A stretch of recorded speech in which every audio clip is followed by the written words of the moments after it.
You know the feeling, right? You've got a project with a perfect plan, the absolute best tools, and it still goes completely off the rails. So why does that happen? Well, today we're going to dig into the real culprit, communication, and how a very surprising new ally, AI, is helping us finally get it right. Just think back to the last project you were on that went sideways. I bet the official story, the post-mortem, blames the timeline or maybe some technical glitch. But if we're being honest with ourselves, was that the real reason? I'm willing to bet the real story was a lot more human. So you might think, but my plan was perfect. You had those beautiful Gantt charts, all the milestones were perfectly defined. But a plan is just a map, right? It can't actually help you navigate the tricky, messy terrain of human interaction. And it's probably not the software either.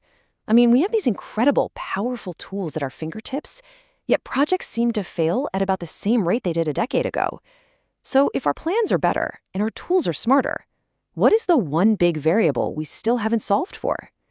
Well, the real reason is that messy, complicated, and unbelievably powerful force we call human communication. You can think of it like this invisible network that holds the entire project together, or when it goes wrong, silently tears it all apart. And what's so fascinating is that these project killers aren't usually some big, dramatic explosion. Nope, they're more like 1,000 tiny paper cuts. A misunderstood email here, a surprise stakeholder there, a change that was explained poorly. Each one seems so small on its own, but believe me, together, they bleed a project dry. Okay, so how do we fix this? This is where things get really exciting. We are not talking about replacing project managers. Let's be clear on that. We're talking about giving them a co-pilot, an AI that's specifically designed to help them navigate the single most challenging part of their job, talking to other humans.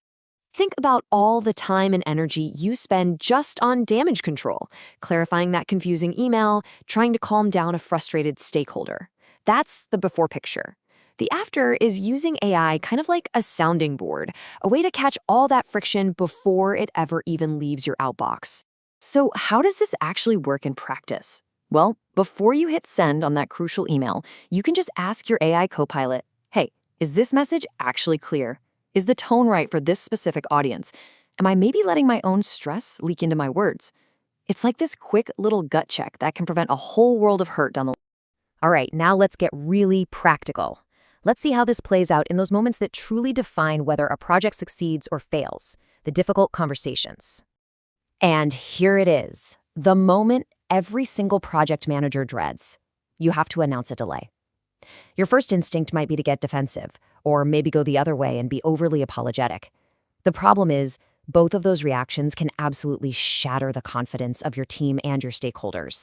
Now, look at this prompt. The magic here isn't that you're asking the AI to solve the delay. No, you're asking it to help you communicate about it effectively. By focusing on that calm, transparent, and solution-focused tone, you shift the entire conversation away from blame and towards action. This, right here, is how leaders build trust, especially in a crisis.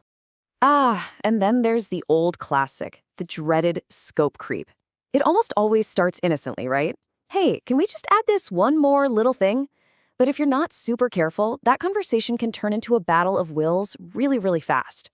So instead of that emotional, no, we can't do that, you can use AI to help you frame a collaborative, yes, we can, if.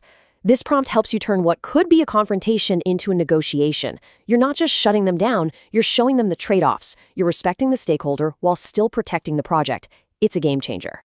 Okay, this is probably the most important point of this entire discussion. AI is your co-pilot. It is not your autopilot. It can suggest a flight path for sure, but you are still the one flying the plane. You own the final message, and more importantly, you own the relationship behind it. So think of it this way. Let the AI handle the mechanics, the structure, the tone, the logic. That frees you up to focus on the things that only a human can do, building the relationship, showing real empathy, and ultimately taking responsibility. The AI optimizes the message, you optimize the connection. So what does this look like day to day? It's a pretty simple workflow. First, you draft with AI. This just helps you get past that intimidating blank page and get a solid start. Second, you review it with your human expertise. Is this actually accurate? Is the tone spot on? Third, you adjust it for the specific person you're talking to. You know them, the AI doesn't. Fourth, you deliver it personally because tough messages always require a human touch. And finally, you own the outcome. This way, you get the best of both worlds, the efficiency of AI and the wisdom of human connection. So why go to all this trouble in the first place? Because every single email you send, every update you give, it's either a deposit or a withdrawal from your single most important professional bank account. And what's in that account? Trust. But trust isn't something you can just ask for. It's something you have to earn, one message at a time, especially when things get tough. It's the belief your team has that you will always, always be straight with them no matter what's going on. And that, right there, is the ultimate promise of this whole approach. AI helps you prepare so you can communicate with consistency even when you're stressed or under pressure. And it's that very consistency that becomes the bedrock of trust. It's what turns a random group of stakeholders into a real unified project team. So I'll leave you with this question. Think about that one recurring, frustrating conversation you always seem to have in your work. You know the one that always seems to get misunderstood or go sideways. Now just imagine having a co-pilot to help you prepare for it next time. That's the power we've been talking about today.